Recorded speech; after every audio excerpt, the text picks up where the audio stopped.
Hermanos, hermanas, bienvenido a la lección número 20. El título de esta lección es Un encuentro con Miqueas. El versículo para memorizar se encuentra en el libro de Miqueas, capítulo 5, verso 2, que dice: Pero tú, Belén Efrata, pequeña para estar entre las familias de Judá, de ti me saldrá el que será Señor en Israel.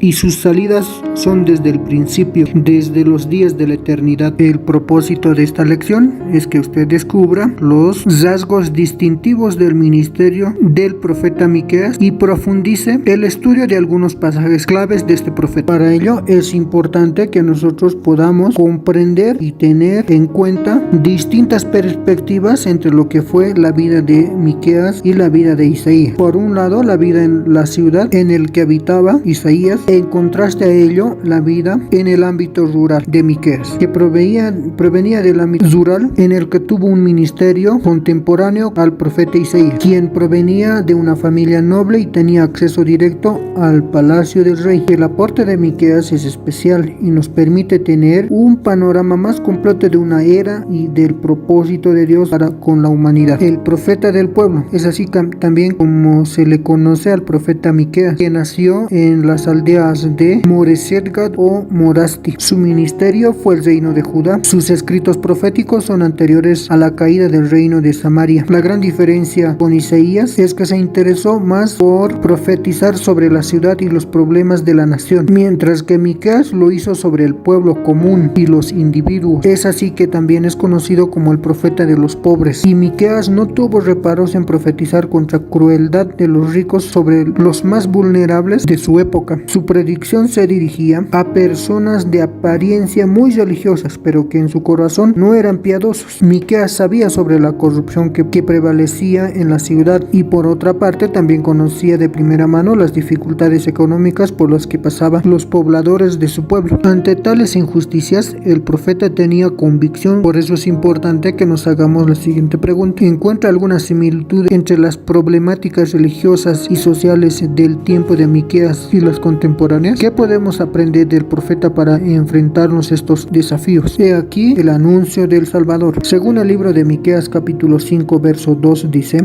Pero tú, Belén Efrata, pequeña para estar entre las familias de Judá, de ti saldrá el que será Señor en Israel, y sus salidas son desde el principio, desde los días de la eternidad. Este pasaje es uno de los más famosos en el Antiguo Testamento, ya que es aquí donde Miqueas profetiza que el Mesías naciera en Belén de Judá y ayudó a los magos provenientes del oriente que buscaban al recién nacido rey de los judíos. Miqueas, en armonía con su procedencia y el contexto en el que ministró, presenta al Mesías como un hombre del pueblo, cuyo fin sería traer paz. Asimismo, en el libro de Miqueas capítulo 4 verso 4 dice: Y se sentará cada uno debajo de su vid y debajo de su hoguera, y no habrá quien los amedrente, porque la boca de Jehová de los ejércitos lo ha hablado. Por otro lado, en el libro de Miqueas capítulo 5 verso 4 y 5 dice: Y él estará y apacentará con poder de Jehová, con grandeza del nombre de Jehová su Dios, y morarán seguros, porque ahora será engrandecido hasta los fines de la tierra, y este será nuestra paz. Esta profecía ayudó al pueblo de Dios a mantener viva la esperanza, que aguardaron la llegada del Mesías, y se cumplió literal y espiritualmente con el nacimiento de Jesús, cuya expresión se encuentra en el libro de Mateos capítulo 2 verso 4 al 6, que refiere y dice: Y convocados todos los principales sacerdotes y los escribas del pueblo, les preguntó dónde había de nacer el Cristo. Ellos le dijeron: En Belén de Judá, porque así está escrito por el profeta: Y tú,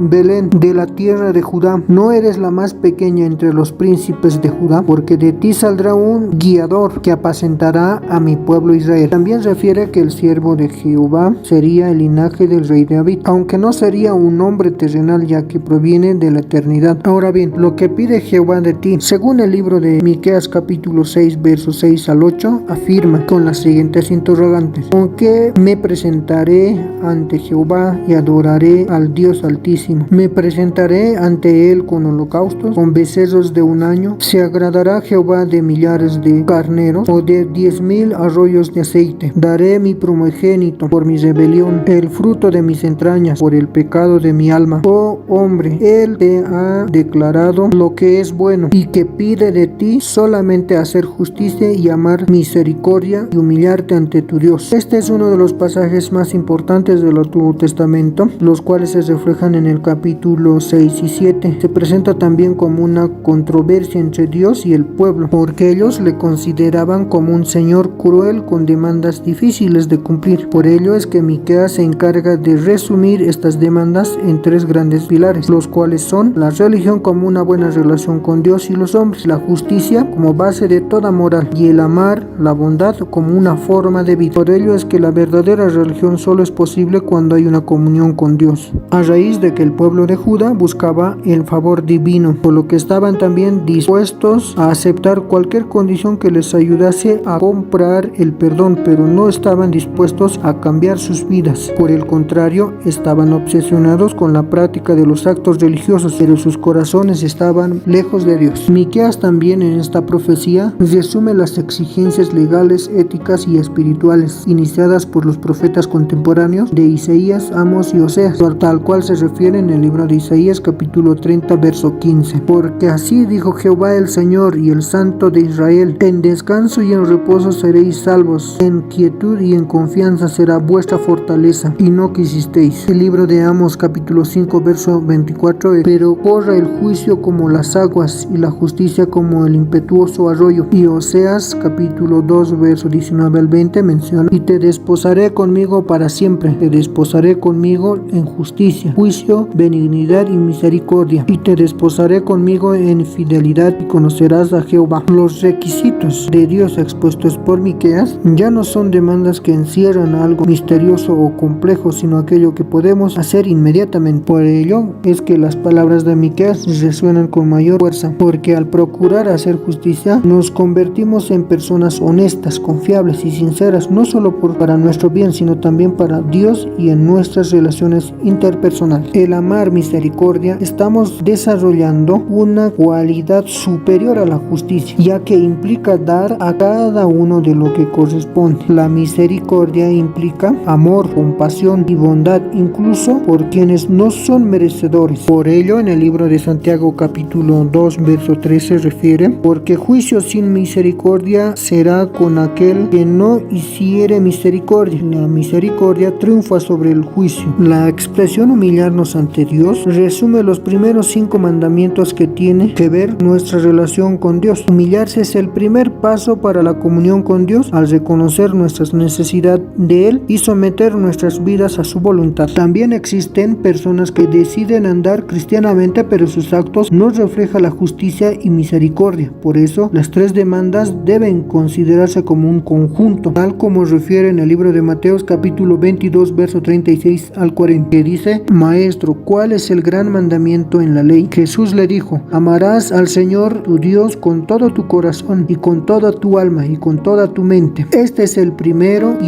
y grande mandamiento, y el segundo es semejante: amarás a tu prójimo como a ti mismo. De estos 2 mandamientos depende toda la ley y los profetas. El culto aceptable no se concentra únicamente en el cumplimiento de los rituales, sino que implica una vida de obediencia. Por lo tanto, las demandas de Dios expresadas en este pasaje son tanto morales como espirituales, que usted debe tomar en cuenta en su diario vivir. Por ello quiero hacerle esta siguiente pregunta: ¿cuán distante están tus actos de tus actos espirituales? Por ello, el profeta Miqueas en este pasaje está estableciendo un orden de prioridades, dado cuenta que la vida de santidad es la mejor evidencia de una verdadera religión. En nuestros días debemos conocer y reconocer que el principio para la resolución de los males sociales es que las personas se vuelvan a Dios con todo su ser, para así caminar diariamente bajo la poderosa guía del Espíritu Santo. Para concluir esta lección, vamos a hacer referencia al encuentro con el profeta Miqueas. Estamos no solo ante la descripción de un momento histórico del pueblo de Dios, sino frente a una enseñanza profunda para nuestro caminar cristiano. Y ahí la pregunta: ¿cómo está tu caminar cristiano? ¿Se ha evaluado, hermana?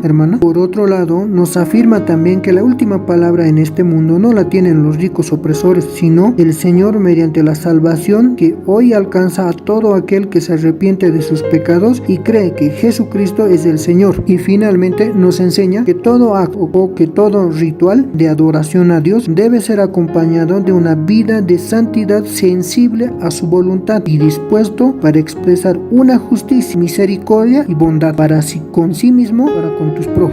de manera que tus actos, tanto tu vida espiritual, vayan acorde.